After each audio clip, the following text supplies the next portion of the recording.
Good evening, everyone. In this 5th year of the war, the Pentagon and Veterans Affairs officials are paying close attention to the 38% of veterans who live in rural areas across the nation. Here in Alaska, it is a huge concern when you factor in how remote many of our villages are. Well, that's why Senator Ted Stevens invited the U.S. Secretary of Veterans Affairs here to Alaska to see firsthand some of the challenges our veterans are up against and, of course, to hear their concerns. We were the only television station invited along for the ride. Take a look. And we have more people who have been involved in these two wars in Afghanistan and Iraq per capita than any other state. When you're headed to rural Alaska to learn about how veterans are coping, this is the team you want to be traveling with. On board the C-23 Bravo Sherpa, U.S. Secretary of Veterans Affairs Dr. James Peake, state officials with Alaska's VA healthcare system, and Senator Ted Stevens, who's made Veterans Affairs one of his top priorities for the last 30 years. Well, this secretary is unique. You know, he's a surgeon, former surgeon general. He's a former general. Now he's a cabinet officer. And we want him to change the paradigm of the relationship between the Veterans Administration and other agencies. We want them to start contracting with the local health providers. One of those providers, the Yukon-Kuskokwim Health Corporation in Bethel. The corporation's hospital has become the hub for health care to 56 surrounding villages. It is the poorest region in our state, with approximately 1,200 veterans, 165 of whom recently returned from war. Meeting all their needs is no easy task. We started this concept of these village health aides, with giving them again a place for the local people to go to. On this day, Senator Stevens and Secretary Peake are lawmakers as well as students. The goal, trying to find a way to tie together services linking rural villages like Alakanuk, Aniak, and Hooper Bay to state-of-the-art healthcare facilities. To be able to see a doctor, if I get sick, I'm on an airplane 500 miles to Anchorage, and there's a lot of other veterans that have to do the same thing.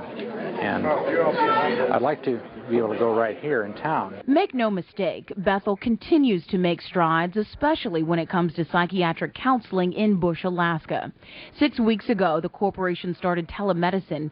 It provides medical support and therapy to soldiers in rural villages using digitally enhanced computer screens. If we pursue this now, it'll be less expensive for the VA to keep track of people in their villages electronically and to bring them in and assist them to come to the hospitals to here or to Anchorage if necessary, when it's absolutely necessary. Another tool the military is touting, extensive follow-up with veterans once they're home. As of the 28th of January, it went from 2 years to 5 years post discharge that we can bring folks into our healthcare system, provide them the counseling, the assistance, the health care that they need. And we think that's a tremendous step forward because it allows us to support their reintegration into society, back with their families. You're right about the pilot shortage. Both Senator Stevens and Secretary Peake spent a great deal of time listening to individual concerns of veterans and their families.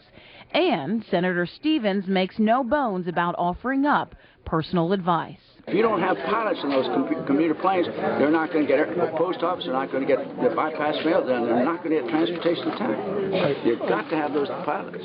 Speaking of air travel, our next stop, Quinnahock, Alaska. A Black Hawk helicopter was on standby to take us there. From the sky, the words remote and isolated take on a whole new meaning. A village about 60 miles west of Bethel, Quinnahock is located on the coast of the Bering Sea and is home to roughly 700 people. Once we land, it was every man for himself. We squeezed into cars with some of the locals, many with their children in tow. You have to follow them. We'll have to follow the other cars. Our first stop, Quinnahock's only health clinic. Open 6 hours a day and closed on weekends. It's small and, as you can see, often crowded. After an intimate conversation with veterans in this narrow hallway. You know, after I retired from the Army, I was at Project Hope. I was over there 6 times. Secretary Peake and Senator Stevens didn't just survey technology used in the clinic. They tested it out. Using an Afghan cart, an aide examined the senator's ears. Well, this system has literally been a lifeline for rural villages, giving them the ability to check patient vital signs and take digital snapshots. We choose a provider and we send it to them. From the clinic, we make our way to Quinnahock School, where nearly 100 villagers and veterans were also on hand. The Secretary, did you meet the Navy person? I did, yeah. He was in Vietnam. Stephen says the best way to tap into the concerns of veterans in rural Alaska is to physically tour these kinds of villages.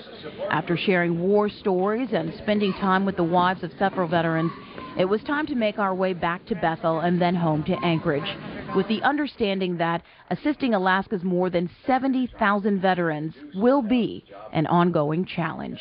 As they settle down and they realize that, you know, they need help, we want to be able to provide that. And to a great extent, this whole problem comes from our great distances, and these 241 villages are spread out all over the state.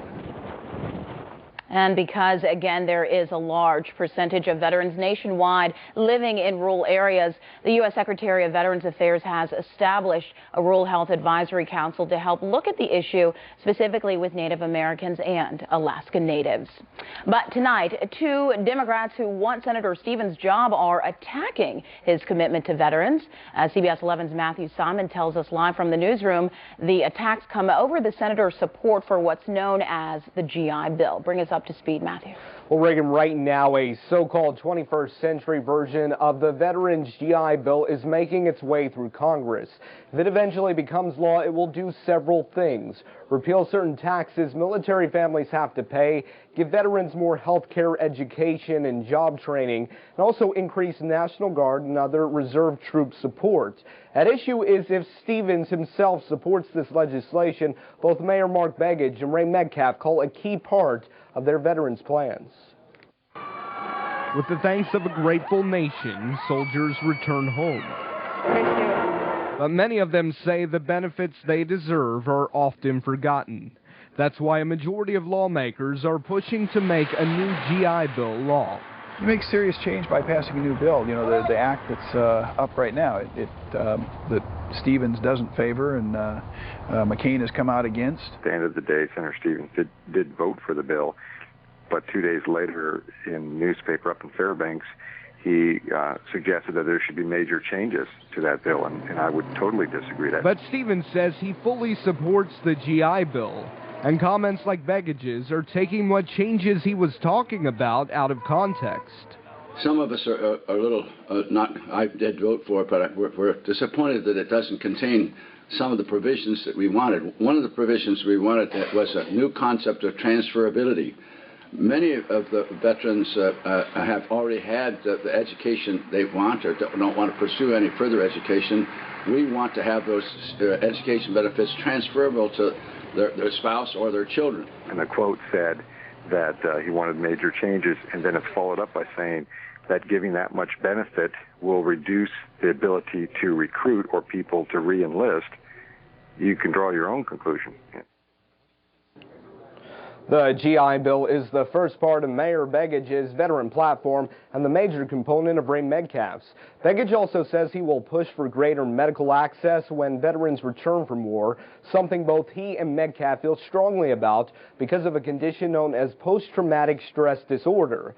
The Army and Marine Corps say their new numbers show these cases have jumped to nearly 14,000 last year.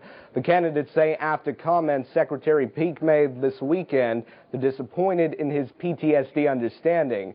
Begich says Peake is out of touch with the veterans he is supposed to serve. Live tonight in the newsroom, Matthew Simon, CBS 11 News.